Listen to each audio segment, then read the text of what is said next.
This is Transformations Day 2 for 2.6. Continuing on with the same thing we did in Part 1, just with different functions. Before we begin, let's review how to tell if a function is even or odd algebraically. And this word algebraically is the key, because there's more than one way to determine if it's even or odd. But if it says algebraically, you've got to show that test. So the test is when you put a negative x in for all of the x's, and then determine what happens. So we have a negative x squared, which is of course a positive. So we have equals negative 4x squared. And then a negative negative, we have positive 6x. We want to compare it to the original. So here we have the same, but here is different. So with the same and a different, that tells us that this function is neither even or odd. So it's not symmetric to the x-axis, to the y-axis or to the origin. All right, so last time we did the parent functions of y equals x squared and y equals the absolute value of x. Today we're going to do 3 more parent functions. These are functions you do need to know. We will use them quite a bit. So our first one is y equals the square root of x.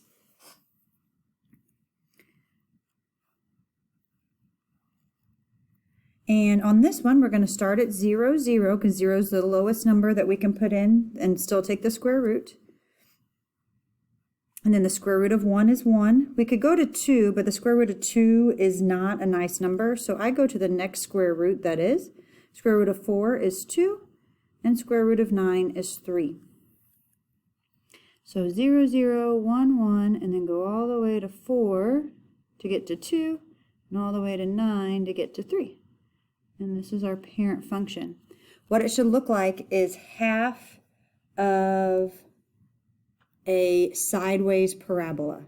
So if you had a parabola that was turned on its side, and then just half of it. All right, next we're going to look at the parent function for y equals x cubed. So this one, we're going to start our table.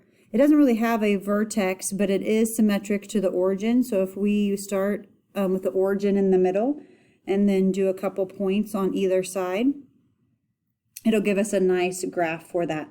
So 1 cubed is 1, 2 cubed is 8, negative 1 cubed is negative 1, and negative 2 cubed is negative 8.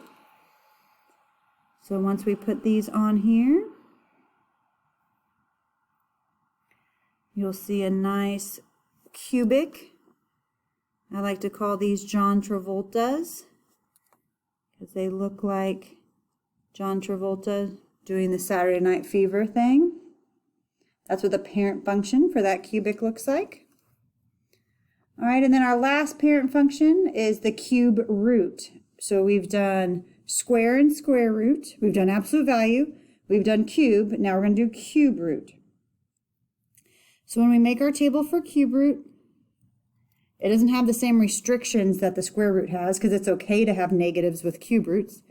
So I'm just going to use the same numbers that we used up here, but a little bit in reverse. So the cube root of 0 is 0. The cube root of 1 is 1. The cube root of negative 1 is negative 1. But if I use 2, the cube root of 2 is not a nice number. So what is the next nice number to take a cube root of? Well, 8. Cube root of 8 is 2, and the cube root of negative 8 is negative 2. So we have 0, 0, 1, 1, negative 1, negative 1. So it has the same 3 points that the x cubed had, but then instead of going up, we're going out. So we have 8, 2, and 8, negative 2. So this one I like to call Cleopatra because it kind of looks like when you're doing the Egyptian going sideways. So compare it to the x cubed that was going up and down. The cube root of x is going side to side. All right, so those are the parent functions. Now we're going to see how they behave once we start doing transformations. So we're going to start with transformations of the square root graph. And you'll notice that the transformation equation is the same as what we did before. So all of these pieces are going to do the same thing. A is going to tell us whether it opens up or down, or is a vertical stretch or shrink. H is going to move us left and right, but it's the opposite looking. And K is going to move us up and down. So let's start with this one. And you may want to try to see if you can graph the parent function, identify the transformations, and then graph it. Since we've already done a day of this, you might be able to do all that and then come back and check to see if you're right. So our parent function is going to go through 0, 0, 1, 1, 4, 2, 9, 3. I'm going to dot that on my graph. Then come back and look and see what's happening. This negative on the outside tells us that we are going to reflect over the x-axis.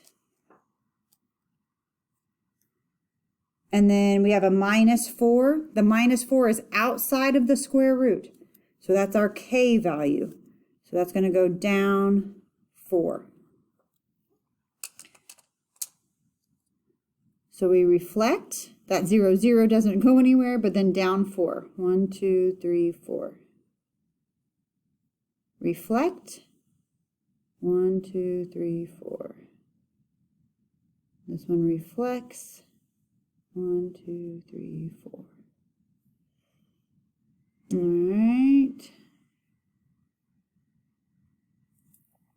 Just like your other assignment, you'll have to identify the transformations on the computer and then graph it on your own and submit a picture of the graphs. Let's try another square root. Square root of -x. This time the negative is on the inside, opposed to our last one where the negative was on the outside.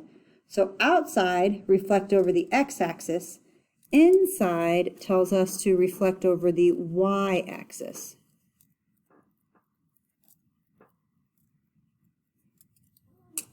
But we still want to graph our parent function. Our parent function goes through 0, 0, 1, 1, 4, 2, 9, 3.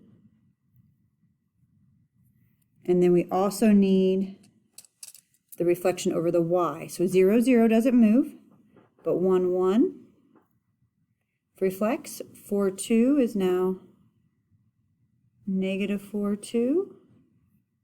And then -9, 3.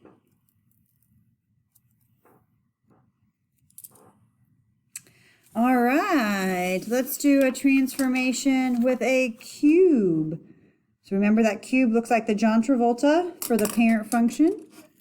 This goes through 0, 0, 1, 1, -1, -1, but then also 2, 8, and -2, -8.